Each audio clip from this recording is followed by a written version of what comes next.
আলু ভাজাটা ভাজা হয়ে গেছে। এবার এটাকে তুলে নেওয়া হচ্ছে একটা পাত্রে।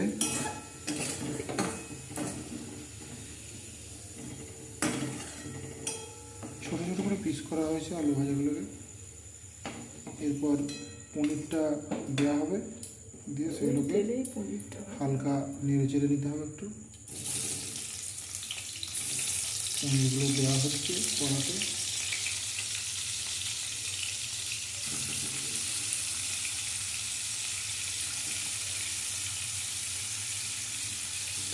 এই পনিরগুলো সব দেওয়া হচ্ছে কড়াতে।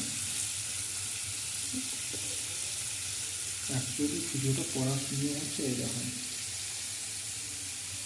ইউটিউবাররা এরকমই করে। গ্যাসটা একটু কমিয়ে নিলাম।